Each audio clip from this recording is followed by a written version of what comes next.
आज हम लोग एक नया चैप्टर स्टार्ट करेंगे।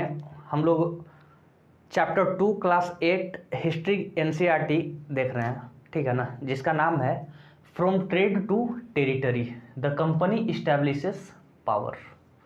मतलब कि किस तरीक़ा से ब्रिटिश जो है वो एक व्यापारी के रूप में भारत आता है और एक लंबे बरसों तक, ठीक है ना, ब्रिटिश जो है वो भारत में व्यापार करता है और व्यापार करते करते करते करते यहाँ का लोकल पॉलिटिक्स में इंटरफेयर करता है और उसके बाद जो है वो पूरे भारत को, लगभग पूरे भारत को एक विशाल साम्राज्य में तब्दील करने में वो सफल रहता है, ठीक है ना। तो इसी का कहानी हम लोग जो है वो इस पूरे के पूरे चैप्टर में देखेंगे।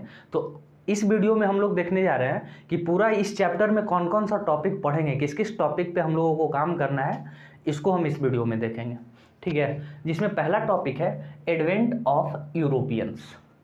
देखिए, यूरोप में जो था, यूरोप कंटिनेंट है एक, सब जानते हैं, ठीक है। तो यूरोप में बहुत सारा ऐसा देश था जिसका इंटेंशन ये था कि हम भारत जाएं और भारत जाकर वहाँ पे बहुत सारे चीज़ों का व्यापार करें। बहुत सारी चीज़ों का व्यापार करें कहने का मतलब ये हुआ कि वो सिल्क का व्यापार करना चाहते थे, वो कॉटन का व्यापार करना चाहते थे, वो लौंग का, इलायची का, ठीक है ना, इस तरह का मसालों का व्यापार करना चाहते थे, ठीक है ना। तो बहुत सारे यूरोपियन कंट्री आते हैं जिसमें से पोर्तुगीज़ हैं, डच हैं, ब्रिटिश हैं, ठीक है, फ्रांस के लोग हैं, फ्रेंच लोग हैं, ठीक है ना। तो सभी लोग आते हैं, ठीक है, और सभी लोग अपना व्यापार को फैलाने में अपने अपने अनुसार से जिनका जितना पोटेंशियल रहता है उस अनुसार से व्यापार को फैलाने का काम करते हैं, ठीक है। लेकिन होता क्या है कि सभी का इंटेंशन एक ही है। सबका इंटेंशन, जितने भी यूरोपियन कंट्री आए थे वो सबका इंटेंशन है व्यापार करना, ज़्यादा से ज़्यादा व्यापार करना, और सभी को लगभग एक ही दो चीज़ तीन चीज़ का व्यापार करना था। यानी सबका इंटेंशन एक ही चीज़ का व्यापार करने का था, ठीक है। तो ऑब्वियस ही बात है कि लोगों में जो होगा वो कॉन्फ्लिक्ट होगा। तो आपस में जो जितने भी यूरोपियन कंट्री थे वो सबके बीच जो है वो विवाद वगैरह होते रहता था। वो उसका शिप को प्रॉब्लम क्रिएट कर दिया, वो उसके व्यापार को प्रॉब्लम क्रिएट कर दिया है, इस तरीक़ा से कॉन्फ्लिक्ट जो है वो होते रहता था, ठीक है। लेकिन यही कॉन्फ्लिक्ट जो है वो एक बैटल का रूप ले लेता है। एक दूसरे को व्यापार में मतलब पीछे धकेलने के लिए ये कॉन्फ्लिक्ट जो है वो बड़ा बड़ा बैटल का रूप ले लेता है, जिसमें बैटल ऑफ स्वैली नाम का एक बैटल होता है जो ब्रिटिश और पुर्तगीज के बीच होता है, ठीक है ना। तो ब्रिटिश और पुर्तगीज के बीच होता है, जिसमें बैटल ऑफ स्वैली में पुर्तगीज का हार होता है और ब्रिटिश का जीत हो जाता है, ठीक है।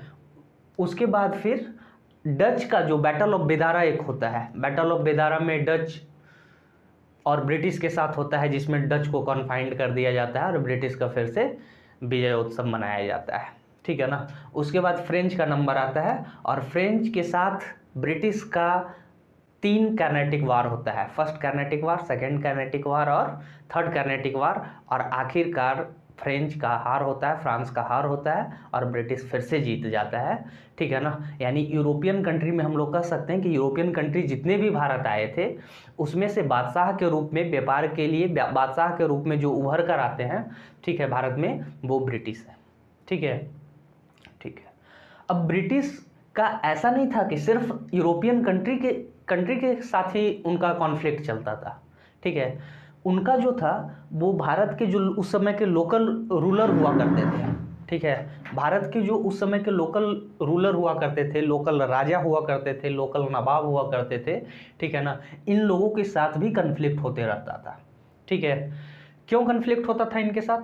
क्योंकि उस समय भारत का जो पॉलिटिकल पावर था वो इन राजाओं के हाथ में था, इन नवाबों के हाथ में था, इन रूलर के हाथ में था, ठीक है।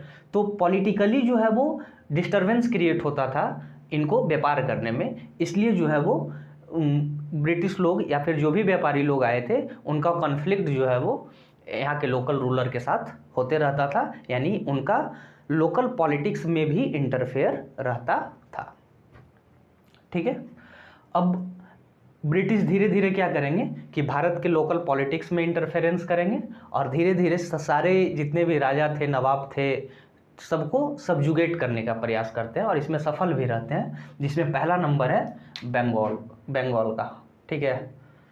यानी किस तरीक़ा से वो बंगाल पे अपना विजय हासिल करने में सफल रहते हैं। तो इसमें जनरली 2 वॉर होता है, एक बैटल ऑफ प्लासी होता है और दूसरा बैटल ऑफ बक्सर होता है, और उसके बाद बंगाल पे ब्रिटिश का कब्जा होता है, ठीक है। और यहाँ के जो नवाब हुआ करते थे उस समय, सिराजुद्दौला, उनको सब्जुगेट कर दिया जाता है, ठीक है ना। उसके बाद फिर साउथ की तरफ चले जाइएगा तो मैसूर नाम का एक स्टेट था, जिसका शासक हुआ करते थे उस समय टाइगर ऑफ मैसूर के नाम से जाने जाते थे, टीपू सुल्तान, ठीक है। तो उनके साथ भी 4 एंग्लो मैसूर वार होता है, फर्स्ट एंग्लो मैसूर वार, सेकेंड एंग्लो मैसूर वार, थर्ड एंग्लो मैसूर वार और फोर्थ एंग्लो मैसूर वार, और आखिरकार फोर्थ एंग्लो मैसूर वार में टीपू सुल्तान की हार होती है और मैसूर भी जो है वो ब्रिटिश का एक अंग बन जाता है, ठीक है।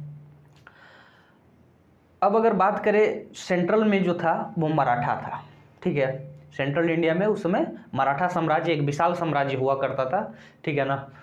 तो मराठा के साथ भी 3 एंग्लो मराठा वार होता है, फर्स्ट एंग्लो मराठा वार, सेकेंड एंग्लो मराठा वार और थर्ड एंग्लो मराठा वार, और आखिरकार तीसरा एंग्लो मराठा वार के बाद भी मराठा का हार होता है और ब्रिटिश फिर से जीत हासिल करता है, ठीक है। उसके बाद फिर वेस्ट के तरफ थे सिख किंगडम, जिसके राजा रंजीत सिंह हुआ करते थे।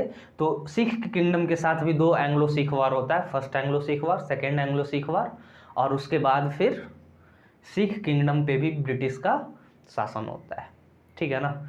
यानी कह सकते हैं कि ईस्ट के तरफ बंगाल, साउथ के तरफ मैसूर, सेंट्रल में मराठा और वेस्ट के तरफ सिख किंगडम, यानी लगभग पूरे भारत का कोना कोना जो है अब उस पर किसका अधिकार है, ब्रिटिश का अधिकार है, ठीक है ना। अब और भी छोटे छोटे बहुत सारे किंगडम थे, तो और भी पॉलिसी लाते हैं, जैसे डॉक्ट्रिन ऑफ लैप्स लाते हैं, सब्सिडरी अलायंस लाते हैं, ठीक है। इस तरह का पॉलिसी लाते हैं जिसके तहत और भी जो भी छोटा छोटा साम्राज्य था उसको अपने में मिलाने का कोशिश करते हैं, कौन, ब्रिटिश, ठीक है। और जब पूरा का पूरा भारत पे इनका कब्जा हो जाता है तो पूरे भारत को ये अपना एक नया एडमिनिस्ट्रेशन, नया प्रशासन से चलाने का कोशिश करते हैं, ठीक है। तो उसको हम लोग देखेंगे setting up a new administration, ठीक है। और लास्ट पॉइंट हम लोग देखेंगे कि पूरा का पूरा के चैप्टर का जो कंक्लूजन निकल कर आता है, ठीक है ना। यानी कंक्लूजन तो यही निकल कर आएगा कि किस तरीक़ा से ब्रिटिश जो है वो एक व्यापारी के रूप में आते हैं और पूरे भारत को अपने साम्राज्य में तब्दील करने में वो सफल रहते हैं। तो देखेंगे हम लोग अगले वीडियो में, एक एक पॉइंट करके इसको क्लियर करते जाएंगे। Thank you very much.